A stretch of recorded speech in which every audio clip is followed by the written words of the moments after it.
Hi, this is Misha, and I recently posted a video on the main channel about the Colt reissue replica XM177E2, and some interesting discussions have come up in the comments already. I wanted to address a few things. First up, I wanted to talk about the bolt carrier group. This is the one that comes in the Colt here. It is chromed, which to me is very interesting and kind of an unusual choice for an E2. And I wanted to compare it to a couple of others I had to hand that are Colt. This is an original 60s Colt chromed group here.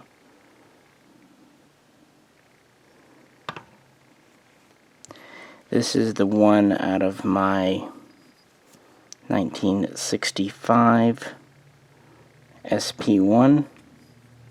You can tell it's an SP1 because the underside has been cut back a smidge here, not too much, but a little bit. And then I had a 1970s SP1 to hand, so I pulled its bolt group out. You can see it's been cut back even further, and it's been cut back under the firing pin channel, which is something they did for reasons I don't. It's a Colt thing. So, is a chromed carrier like this correct for an XM177E2? I still more or less assert no, but with Colt, yes, I agree, nothing is 100%. The XM177E2 was in production from 1967 to about 1970, maybe with some older stock ones being sold off afterwards. Now, really the only difference between the E2 and the original XM177E1 is the barrel length. The original XM177 had a 10-inch barrel, and it came out in 1966. Now, in 66, chrome carriers were going very much out of fashion. Colt started using phosphating for some of the carrier parts as early as 1964. In fact, if you get a 1964 first-year production SP1, it will have a phosphated carrier, but it's still a chromed bolt head.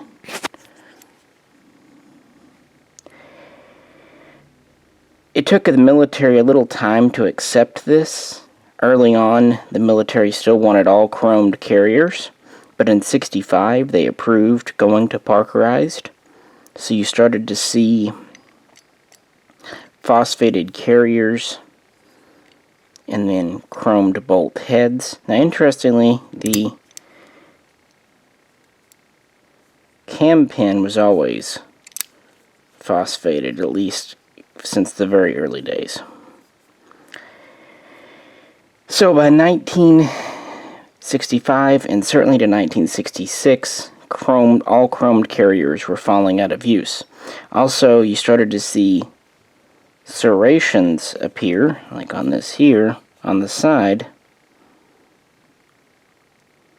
when the XM16E1 was introduced in 1964. So having a chromed carrier with the serrations was a very transitional thing. They did not make many of these. Most of your chromed carrier groups will have slick side. By '66, Colt was no longer doing chromed carriers, although I'm sure some older ones were left, but the military had gone over to phosphated, and Colt quit making them that year completely, even with the chrome bolt head and all that. So by '67, when the E2 was introduced, it's just not likely that most of them would have had this. There were plenty of other changes. One thing I wanted to point out, notice this has a larger hole. I'm going to do my best, guys. My regular cameraman couldn't make it today. Family emergency type thing. Has a larger hole for a machined retaining pin.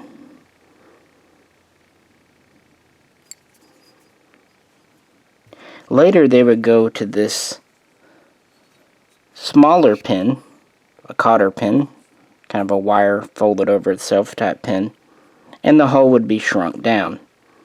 Now there's definitely a transitional period where you can see the large hole in the side with the cotter pin, but if you look at this Colt group, it has the small hole with the cotter pin. That's just not correct. A Colt serrated bolt group would have the large hole. They might have had a cotter pin put in, but it would have had at least the large hole.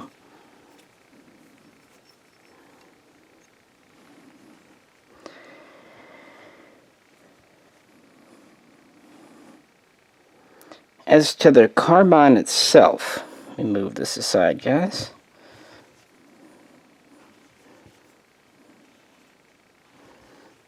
A couple of other things came up, such as markings. I've asked more than one person to look at barrel markings, and no one sees anything here. If you guys do, let me know. It sure appears just slick. Same for the underside.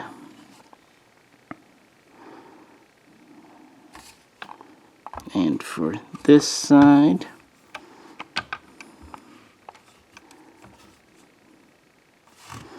And here's the top.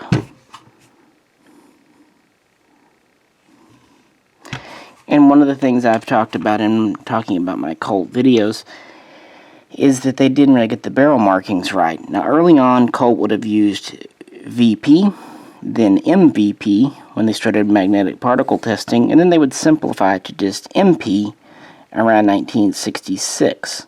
But then they would go to a chrome chamber, and then also other manufacturers would come online making AR-15s, and they would start to mark the barrel CMP, C for Colt, and then they would add CMPC for chrome line chamber. That would start to appear 68, 69, and then they would start chrome rounding the bores either in late 70 or early 71, which would be CMPB, which would have been at the tail end of XM177E2 production. So even if this had MP on the barrel, I don't know. It could be correct, but these should have had chrome chambers being an E2. E1 may not have, but E2 probably would have. It just seems odd to me. Something else, yes, this does have the smooth sight base with the flashing machined off, which is something Colt would do up until about 1969, 1970. It also has the drain hole under the front sight. So they introduced these in 67, 68. On the other hand, it has a riveted sling swivel, as opposed to being held in with a roll pin, which is what Colt did originally for a number of years. They introduced this rivet in 69, give or take.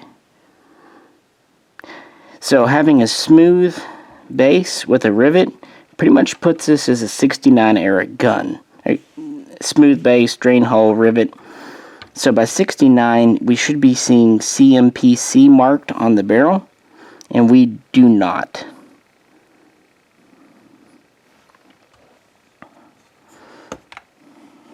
And again, this is clearly marked as an XM177E2.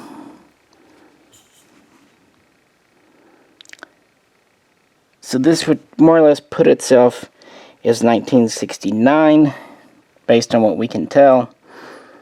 A chrome bolt group just doesn't seem likely, especially not one set up like that's in this. Now the stock, I said in the original video, sure looks like a Troy.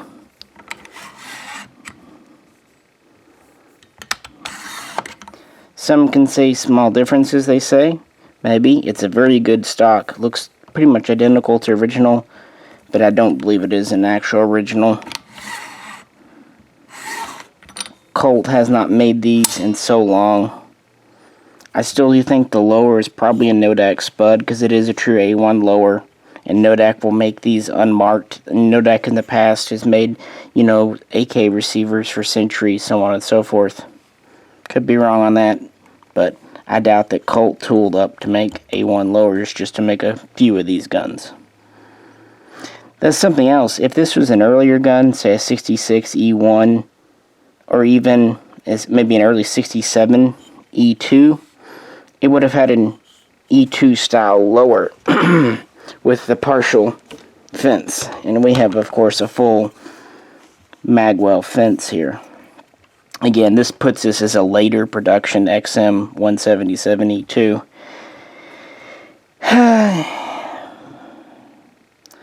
So, the features just don't line up to have a chrome bolt carrier, in my opinion. And this wouldn't be so bad, except we're talking about a well over $2,000 gun, $2,500 gun. So you can nitpick the Troy. There's definitely some things wrong with the Troy. For example, it doesn't have the correct A1 port door like the Colt here. It also doesn't come with the greatest handguards. They are 6-hole, but they're very clearly not originals. And of course, the Troy lower is a modified A2 to make it look like an A1, but keep in mind the Troy is less than half the price, and it comes with a few more accessories. It's up to you if it's worth it, but it just seems to me if Colt had done this full Monty, it might be, but there's just inaccuracies. People say, well, Colt has the originals. They really don't. They've sold off most of their original guns and parts to people like Reed Knight over the years. Colt has pretty much stripped a lot of their stuff, including a lot of their old documentation. They don't have a lot of that. And of course, people that were there in the 60s or early 70s have long since retired and maybe even probably passed away. So Colt doesn't really have a lot of access to this early stuff. Even if they did, could they reproduce it? I mean, a lot of these parts haven't been made in ages. So just some additional thoughts. Again, sorry for the camera work, guys. I did my best, but I've got to get this shipped out in just about an hour, and there were some questions that came up. So I thought I would do my best to address them and also compare some bolt groups. So I hope this was at least somewhat worth your time. Again, this is the chrome group that it came with. This is the one from my 1965 SP1.